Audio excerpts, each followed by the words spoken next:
Start कर रहे हैं अपना टॉपिक का नाम है इंटीग्रेशन।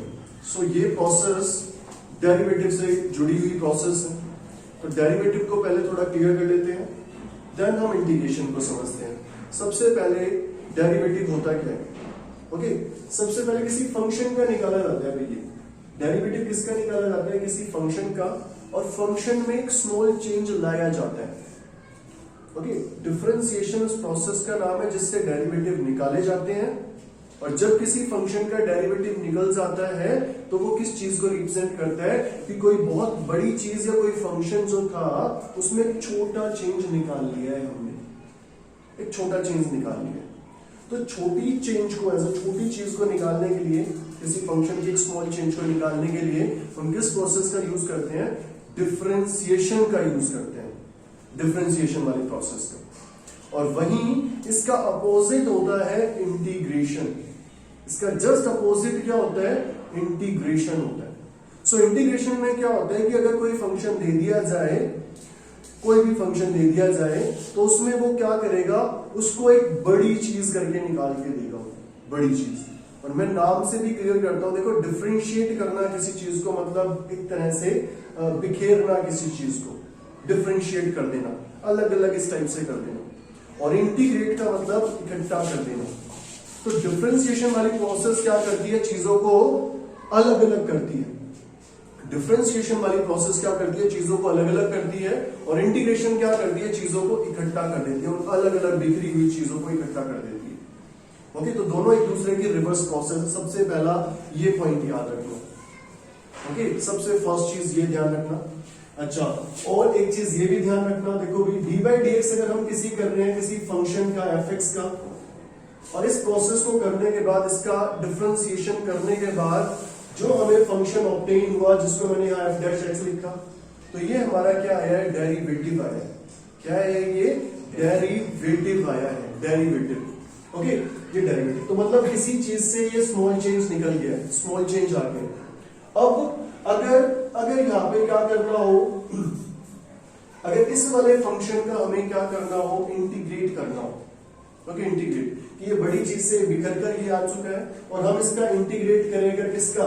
f' का इंटीग्रेट करें अगर हम इसका, तो यहाँ पे जो सिंबल यूज होता है वो ये है ना, ये सिंबल यूज होता है dx। तो इनको पहले क्लियर करते हैं कि ये सिंबल किसको रिप्रेजेंट करते हैं, ये जो चीज है। तो सिंबल में हमारा यहाँ ऐसे, और फिर dx लिखा जाता है, जिसका करना होता है वो इसके बीच में यहाँ लिख दिया जाता है। ओके, तो ये हमारा इंटीग्रेशन का एक सिंबल होता है कि जिस फंक्शन का हमें इंटीग्रेशन करना है उस फंक्शन को यहाँ रखो, ये सिंबल यूज होता है। और ये जो dx है, ये x जो है उसका वेरिएबल है कि जिस वेरिएबल के रिस्पेक्ट में हमें क्या करना है? इंटीग्रेशन करना है। अगर यहाँ y होता तो y के रिस्पेक्ट में हमें इंटीग्रेशन करना होता। ओके, z होता, z के रिस्पेक्ट में इंटीग्रेशन करना होता। ओके, जैसे dy/dx किसका सिंबल है? डिफरेंशिएशन का सिंबल है। और ये वाला सिंबल किसका है? इंटीग्रेशन का सिंबल है। तो जैसे अगर यहाँ पे इंटीग्रेशन करें हम किसका? f' का dx, तो हमें यहाँ पे मिल जाएगा ये fx। ओके, ये चीज भाई बिल्कुल क्लियर रखना। fx का डेरिवेटिव करने से, fx का डेरिवेटिव करने से हमें क्या मिला? f' मिला। सो f' का हमने अगर इंटीग्रेट करा तो हमें क्या मिल गया? fx मिल गया। हमें क्या मिल गया? fx। ओके, तो ये दोनों एक दूसरे की कैसी प्रोसेस हुई? रिवर्स प्रोसेस हुई, रिवर्स प्रोसेस। ओके, अब इसमें कुछ कुछ टर्म्स यूज होती हैं, उनको डिस्कस कर लेते हैं, कौन कौन सी टर्म यूज होती है। सो इंटीग्रेशन प्रोसेस का नाम है जिससे इंटीग्रल निकाला जाता है। ओके, इंटीग्रेशन क्या है? प्रोसेस का नाम है, इससे क्या निकाले जाते हैं? इंटीग्रल, इंटीग्रल निकले जाते हैं। जैसे डिफरेंशिएशन से डेरिवेटिव निकलते हैं, इंटीग्रेशन से इंटीग्रल निकलते हैं। जिस फंक्शन का इंटीग्रेशन हम करते हैं इंटीग्रल फाइंड करने के लिए, तो उस फंक्शन को हम बोलते हैं इंटीग्रैंड। ओके, उसको हम बोलते हैं इंटीग्रैंड। सो इंटीग्रैंड उस फंक्शन को नाम मिला जिस फंक्शन का हम इंटीग्रेशन कर रहे हैं। ओके, सो आंसर क्या आता है? इंटीग्रल आता है। अच्छा, इंटीग्रल के और भी नाम होते हैं, कौन कौन से? एक तो प्रिमिटिव और एक एंटी डेरिवेटिव। एंटी डेरिवेटिव, दो नाम और है। Okay, derivative. ओके, दो नाम हम और यूज करते हैं किसके? इंटीग्रल के। अच्छा, इंटीग्रेंड क्लियर हुआ। ये x जो है तुम्हें पता है ये वेरिएबल है जिसके रिस्पेक्ट में हमें उसका क्या करना है, इंटीग्रेशन करना है। ओके, इंटीग्रेशन करना है, ठीक है। अच्छा, अब बात करते हैं जो हमारा इंटीग्रेशन है इसमें टोटल हमारे पास 4 मेथड्स हैं। ओके, इंटीग्रेशन में टोटल हमारे पास कितने मेथड्स हैं, 4 मेथड्स हैं। अगर चारों मेथड्स हमें क्लियर हो जाए ये पूरी प्रोसेस हमें क्लियर हो जाएगी। अगर चारों मेथड्स हमें आ जाए अच्छे से तो टोटल 4 मेथड्स हमें सीखने हैं इस प्रोसेस में। ओके, वो कौन कौन से 4 मेथड हैं वो मैं लिख भी देता हूं। सबसे पहला मेथड है method of inspection. Okay, method of inspection, MOI short form में बोल दिया, method of inspection. Okay, second method of substitution. Substitution method को या मेथड ऑफ सब्स्टिट्यूशन को एक ही चीज है तो एक सेकंड मेथड है। ओके, तीसरा मेथड है by partial fraction, integration by partial as a fraction, partial fraction, PF। So partial fraction ये हमारा तीसरा मेथड है। और एक लास्ट, बस लास्ट मेथड जिसको बोलते हैं IBP, integration by parts, integration by parts. अगर हमें ये चारों मेथड्स क्लियर हो जाए सो पूरा का पूरा इंटीग्रेशन फिनिश हो जाएगा। ओके, पूरा का पूरा हमारा इंटीग्रेशन क्या हो जाएगा, फिनिश। सो आज हम अपने इस फर्स्ट मेथड को स्टडी करेंगे। इस फर्स्ट मेथड का नाम क्या होगा, मेथड ऑफ इंस्पेक्शन नाम होगा। ओके, ये मेथड हम स्टडी करेंगे। Method very very very important है ये मेथड, क्योंकि जस्ट यही बेस है। ये समझ में आएगा तभी आगे जितने भी मेथड्स आएंगे उनमें अंडरस्टैंडिंग हमारी अच्छी होगी, अगर ये वाला मेथड क्लियर हुआ तो। ओके, तो पहले इस मेथड को ही क्लियर कर देते हैं।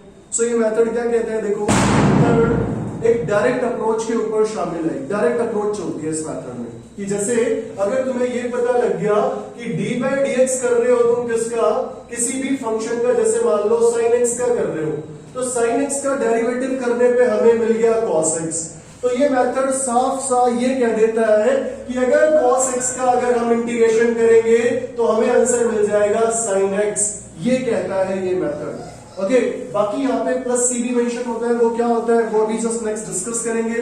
पर ये जो मेथड ऑफ इंस्पेक्शन है बिल्कुल क्लियर कट कहता है कि यहां अगर तुम्हें ये पता लग जाए किसी फंक्शन का डिफरेंशिएशन ये है, जैसे a का डिफरेंशिएशन अगर b आ रहा है, डिफरेंशिएशन मतलब यहाँ पे उसका डेरिवेटिव, किस प्रोसेस को करने का जो आंसर आ रहा है, जो डेरिवेटिव आ रहा है वो b आ रहा है, तो हम यहाँ ये कह सकते हैं b का इंटीग्रेशन करने के बाद जो इंटीग्रल निकलेगा वो क्या निकलेगा, a। ये मेथड साफ ये बात कहता है। ओके, ये मेथड साफ जस्ट ये अंडरस्टैंड कर देता है कि अगर a का डेरिवेटिव b है तो b का जो इंटीग्रल है वो क्या है, a। Method of inspection clear करता है ये हमें। ओके, बाकी ये प्रोसेस, इंटीग्रेशन प्रोसेस बनी किस लिए थी, इसके 2 ऑब्जेक्टिव थे हमारे मैथ्स में, हम इसको स्टडी कर रहे हैं 2 ऑब्जेक्टिव के ऊपर। ऐसे 2 ऑब्जेक्टिव ऐसे हमें फुलफिल करने अपने, कौन कौन से, पहला तो ये अगर किसी फंक्शन का डिफरेंशिएशन हमें दे दिया जाए और हमसे कहा जाए कि स्टार्टिंग में किस फंक्शन का डिफरेंशिएशन करा था वो बताओ, तो ये प्रोसेस हेल्प करती है उस स्टार्टिंग वाली चीज को निकालने में। एक तो ये है ना, इस चीज के लिए हम इसको यूज करते हैं। और सेकंड हमारा बेनिफिट क्या होता है, सेकंड हमारा बेनिफिट होता है कि वेरियस टाइप के एरियाज को फाइंड करने के, मतलब जैसे देखोगे आगे चैप्टर हम स्टडी करेंगे, जो एरिया बाउंडेड हमारा चैप्टर आएगा उसमें तुम देखोगे कि अलग अलग टाइप की शेप्स बनेगी 2 डायमेंशंस, और इनके एरिया निकालने के लिए कैपेबल होती है इंटीग्रेशन वाली प्रोसेस। कि इंटीग्रेशन वाली प्रोसेस है ऐसे कितने भी, है ना, कितनी घटिया घटिया ये फिगर्स जो भी बन जाए, है ना, ऐसी कैसी भी फिगर्स बन जाए, सो इन फिगर्स का एरिया फाइंड कर लोगे तुम, किस मेथड से कर लोगे, इंटीग्रेशन वाले मेथड से ही फाइंड हो जाएगा। ओके, इस मेथड से वो फाइंड हो जाना है, ठीक है। तो इस वजह से हम एज इस इंटीग्रेशन वाले टॉपिक को अपनी 12th क्लास में हम स्टडी कर रहे हैं। ओके, तो आज हम अपना पहले मेथड पे पूरा फोकस रहेगा हमारा। पहला मेथड हम डिस्कस करेंगे मेथड ऑफ इंस्पेक्शन, और यहां से कुछ फॉर्मूलेज भी सिखा दिए जाएंगे कि डेरिवेटिव के जिसको फॉर्मूले आते हैं ना, डेरिवेटिव के जिसको फॉर्मूले आते हैं उसको इंटीग्रेशन के कुछ फॉर्मूलेज ऑटोमेटिक मिल जाएंगे। जैसे ये कि sin x का डेरिवेटिव क्या, cos x। अच्छा, नेक्स्ट बता रहा cos x का डेरिवेटिव बता रहा d/dx of cos x minus sin x। अगर मैं लिख दूं माइनस cos x का डेरिवेटिव तो क्या आएगा, प्लस sin x। क्लियर है ये बात, क्यों, क्योंकि माइनस जो साइन है वो तो बाहर हो जाएगा, cos का minus sin x, minus minus से मल्टीप्लाई होकर प्लस आ जाएगा हमारा। ठीक है। अगर अब यहाँ पे मैं इंटीग्रेशन करूं किसका, साइन एक्स का, तो बताओ आंसर कितना आएगा, माइनस कॉस एक्स। प्लस सी लगाते हैं, वो भी डिस्कस करेंगे प्लस सी का क्या मतलब प्लस सी लगाते ही क्यों, उस चीज को भी डिस्कस करते हैं। देखो उसको डिस्कस कराता हूं यहाँ पे। जैसे हमने डेरिवेटिव करा, मान लो किसी फंक्शन का एक्स स्क्वायर प्लस 10 का, ओके, हम इसका डेरिवेटिव कर रहे हैं, तो स्टूडेंट में पता है कि दो फंक्शन हमारे प्लस में और हम डेरिवेटिव कर रहे हैं इसका, तो अलग अलग करके करेंगे प्लस में। तो पहले एक्स स्क्वायर का डेरिवेटिव क्या होगा 2x और 10 का क्या होगा 0। अच्छा अब तुम ये देखना कि अगर हम इसका इंटीग्रेशन करें, है ना, हम अगर इसका इंटीग्रेशन करें 2x dx, है ना, इसका इंटीग्रेशन करें तो आंसर क्या आएगा एक्स स्क्वायर, है ना, और प्लस का यहाँ पे 10। अब देखो यहाँ प्लस 0 है, 0 से हमें यूं नहीं पता लगेगा स्टार्टिंग का कांस्टेंट कौन सा था, स्टार्टिंग का कांस्टेंट। अगर यहाँ 15 होता तब भी तो उसका 0 ही होता, 20 होता तो भी उसका 0 होता, 1000 होता तब भी उसका यहाँ पे जो डेरिवेटिव होने के बाद 0 ही आता। तो वो कौन सा कांस्टेंट जिसका 0 होगा हमें पता नहीं है, तो उस चीज को ठीक करने के लिए या फिर उसी चीज को कहीं ना कहीं बताने के लिए हम प्लस सी करके छोड़ देते हैं कि कोई कांस्टेंट होगा, हमें नहीं पता कौन सा कांस्टेंट। तो इसलिए जब भी हमारे एज अ इंटीग्रल फाइंड होंगे किसी भी फंक्शन के, हम सी जरूर लगाएंगे। वो सी किस लिए लगाते हैं कि कोई कांस्टेंट रह नहीं गया हो। अब ये भी क्वेश्चन आ सकता है, क्या पता इसमें कांस्टेंट नहीं होता तो फिर क्यों लगा रहे हैं, तो ये 0 को भी रिप्रेजेंट कर रहा है, 0 भी यहाँ पे आ रहा है कि कोई भी कांस्टेंट है, 0 भी हो सकता है, 5, 10 कुछ भी कांस्टेंट हो सकता है। तो इस वजह से हमें सी लगाना बहुत जरूरी है। इसलिए जहां भी हमारे कभी भी इंटीग्रेशन वाली प्रोसेस होगी और इंटीग्रल निकलेगा वहां प्लस सी हम लगा देंगे। ओके, वहां क्या कर देंगे, हम प्लस सी को लगा देंगे, मेंशन कर देंगे प्लस सी को। Okay, so method of inspection से पहले हम कुछ फॉर्मूलेज ही स्टडी करते हैं। जैसे डी बाई डी एक्स ई की पावर एक्स का, बताओ क्या होता है, ई की पावर एक्स ही होता है, सेम होता है। तो ई की पावर एक्स का जो इंटीग्रल होगा, ऐसा इंटीग्रल फाइंड होगा तो वो क्या होगा ई की पावर एक्स। तो स्टूडेंट ये फॉर्मूलेज बन रहे हैं पहले, ऐसे फॉर्मूलेज, तो इस टाइप के पहले हम फॉर्मूलेज बनाएंगे और एक एक करके बहुत सारे फॉर्मूलेज ऐसा हम डिजाइन करेंगे इसके ऊपर। ओके, किसके ऊपर, इंटीग्रेशन के एज अ फॉर्मूले, कि इंटीग्रेशन में कौन कौन से फॉर्मूले हमारे यूज होंगे। ठीक है, सो अब तक हम ये जान चुके थे मेथड ऑफ इंस्पेक्शन होता क्या है। इसमें क्या होता है कि अगर a का डेरिवेटिव b आ गया तो b का इंटीग्रल क्या होगा a। तो जैसे कि ये फॉर्मूलेज मैंने यहाँ पे मेंशन कर ही दिए हैं कि अगर फर्स्ट हम इसका डेरिवेटिव कर रहे हैं x की पावर n+1 अपॉन में n+1, तो इसका डेरिवेटिव करेंगे, हमें पता है n+1 यहाँ पे क्या है कांस्टेंट है, तो n+1 तो कॉमन आ जाएगा 1 अपॉन में n+1। आगे किसका डेरिवेटिव करना है, x की पावर n+1, तो डेरिवेटिव में हमने फॉर्मूला पढ़ा है, पावर आगे आ जाएगी एक पावर का, तो n+1 आगे आ गया, x की पावर n बचा, ये दोनों चीज कैंसिल आउट हो गई, ये आ गया। तो अभी हमने डिस्कस किया था अगर a का डेरिवेटिव b आ जाए तो b का इंटीग्रल क्या होगा a। तो इस चीज को यहाँ पे मोल्ड करके एक फर्स्ट फॉर्मूला हमने बना दिया इसकी हेल्प से कि x की पावर n का जो इंटीग्रल होगा वो ये होगा। ओके, सेम यहाँ पे sin x का डेरिवेटिव cos x, सो cos x का जो इंटीग्रल होगा वो sin x। अच्छा, प्लस c क्यों लगा रहे हैं वो हम डिस्कस कर चुके थे। कांस्टेंट अगर कोई लॉस्ट हो जाए डिफरेंशिएशन वाली प्रोसेस में तो उसको दोबारा एग्जैक्ट नहीं लाया जा सकता, है ना, पर इसके लिए हम कोई ना कोई ऐसा सी यूज कर लेते हैं कि कोई कांस्टेंट लॉस हो गया तो वो सी उसकी जगह है। ओके, अच्छा, D by D x minus cos x का, तुम्हें पता है कोस का डिफरेंशिएशन होता है minus sine x, minus minus से मल्टीप्लाई होकर प्लस हो जाएगा, तो साइन एक्स का जो हमारा इंटीग्रल होगा वो क्या होगा minus cos x. Okay, same tan x का डेरिवेटिव क्या होता है सीकेंट स्क्वायर x, सो सीकेंट स्क्वायर x का हमारा जो इंटीग्रल आएगा वो आएगा tan x plus c। Okay, इनमें मेथड ऑफ इंस्पेक्शन ही हमारा यूज हो रहा है, उसी अप्रोच को हम यूज कर रहे हैं फॉर्मूलेज को बनाने के लिए। अगर D by D x of log x करें तो 1/x, तो अगर 1/x का अगर हम क्या करें इंटीग्रल फाइंड करें तो log of x, okay, plus c। अच्छा, e की पावर x का डेरिवेटिव क्या होता है, e की पावर x ही रहता है, तो इसका इंटीग्रल भी क्या होगा सेम रहेगा। तो स्टूडेंट अब तक हमने इस वीडियो में ये जान लिया कि इंटीग्रेशन प्रोसेस किसे कहते हैं, तो डिफरेंशिएशन की बिल्कुल अपोजिट प्रोसेस को इंटीग्रेशन बोलते हैं। प्रोसेस का यूज क्या है, हम 12th में क्यों स्टडी कर रहे हैं, दो पर्पस है हमारे, कौन कौन से। पहला पर्पस ये है अगर किसी फंक्शन का डेरिवेटिव तुम्हें पता है और उसका स्टार्टिंग का फंक्शन चाहिए, जैसे कि a का तुम्हें डिफरेंशिएशन होने के बाद b मिल रहा है, तो b से तुम ये चाह रहे हो a को पता करने, है ना, एक को पता करना चाह रहे हो तो क्या करना है, b का इंटीग्रेशन कर लेना है, उसका इंटीग्रेशन कर लोगे तो a अपने आप निकल जाएगा उस प्रोसेस को होने के बाद। ओके अच्छा, सेकंड जो हमारा पर्पस है वो क्या है 12th क्लास में इंटीग्रेशन को स्टडी करने का, तो बताया था कि वेरियस शेप्स, कुछ ऐसी शेप जिनके फॉर्मूलेज नहीं होते एरिया निकालने के, उनके एरिया तुम इस प्रोसेस से फाइंड कर लोगे।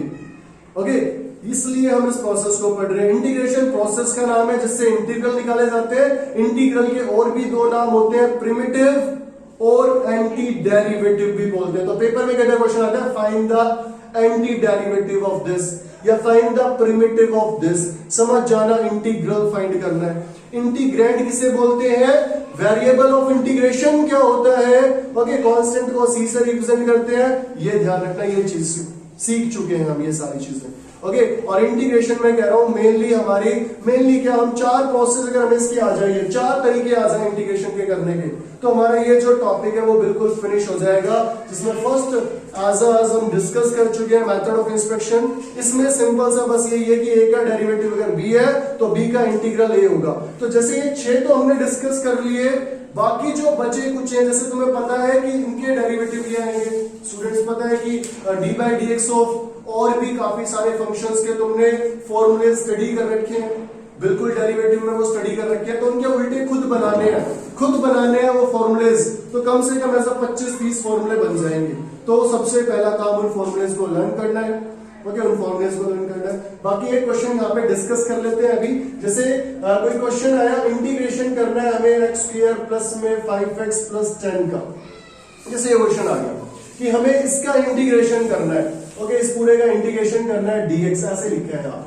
तो स्टूडेंट्स जब हमें इंटीग्रेशन करना होता है ऐसे फंक्शन का और प्लस या माइनस में चीजें अलग अलग लिखी है, तो जैसे डिफरेंशिएशन में होता है ना, अलग अलग करके डेरिवेटिव कर लो, सेम इसमें होता है कि क्या करना है, एक्स स्क्वायर का अलग हो जाएगा, एज ए इंटीग्रल अलग निकल जाएगा, 5x का अलग निकल जाएगा और 10 का क्या होगा, अलग निकल जाएगा। अच्छा अब x स्क्वायर का अगर हम यहाँ पे एज ए इंटीग्रल फाइंड कर रहे हैं तो x की पावर n का ये फॉर्मूला अप्लाई होगा। तो x की पावर n का क्या फॉर्मूला अप्लाई होगा, बताओ क्या आएगा, x की पावर हो जाएगी एक ज्यादा, तो कितनी हो जाएगी 3, अपॉन में भी क्या आएगा 3 प्लस में c1 है ना, c1 एक कांस्टेंट, c1 लिखो, c2 लिखो, कुछ भी लिखो। अच्छा 5x है, अगर कोई नंबर कांस्टेंट किसी x वाली चीज से मल्टीप्लाई है तो 5 तो हमारा बाहर ही रहेगा मल्टीप्लाई में। x की पावर 1 का क्या होगा, x की पावर 2 अपॉन में 2 और प्लस में यहाँ क्या लिख देंगे c2। अच्छा यहाँ देखो 10 हमारा बाहर आ गया और हमें करना है 1 का, ओके 1 का हमें क्या करना है, ऐसा इंटीग्रल निकालना है। ओके तो इसको तो एक बार लिख देते हैं, x cube upon 3 plus c1, यहाँ पे आ गया 5x square upon 2 plus c2 plus में 10 और हमें इंटीग्रल निकालना है किसका, 1 into में dx का। तो हमें पता है x का डिफरेंशिएशन क्या होता है 1, x का डिफरेंशिएशन क्या होता है 1, तो 1 का इंटीग्रल क्या होगा x। तो इसको मैं क्या लिख दूंगा यहाँ पे 10 into में x, ओके 10 into में x, क्योंकि तुम्हें पता है x का डेरिवेटिव क्या होता है 1, सो 1 का इंटीग्रल क्या होगा x और प्लस में c3। ओके इन सारे कांस्टेंट को मिला के अलग लिख देना, जैसे कि यहाँ पे लिख दिया x क्यूब अपॉन में हमने 3, ओके प्लस में 5x स्क्वायर अपॉन में 2 प्लस का 10x और c1 c2 c3 मिलके हमारा एक कांस्टेंट बन गया। ओके तो स्टूडेंट ये इस टाइप से ऐसा क्वेश्चन हम अपना क्या कर लेते हैं, सॉल्व कर लेते हैं। ओके तो ये मेथड हमने डिस्कस कर लिया, method of inspection, very he simple method है। बस यहाँ एक ही चीज पता होनी चाहिए, किसका डेरिवेटिव क्या है। अगर ए का डेरिवेटिव, मैं बार बार वही चीज रिपीट कर रहा हूँ, अगर ए का डेरिवेटिव बी है ना, सो बी का इंटीग्रल क्या होगा, आंख बंद करके ए लिख देना उसको। ओके बी का इंटीग्रल क्या होगा ए। ओके तो ये हमने मेथड अपनी फर्स्ट क्लास में डिस्कस कर लिया। आगे जो हमारी ऐसा वीडियो आएगी उसमें हम सेकंड मेथड अपना डिस्कस करेंगे, that is method of substitution. Okay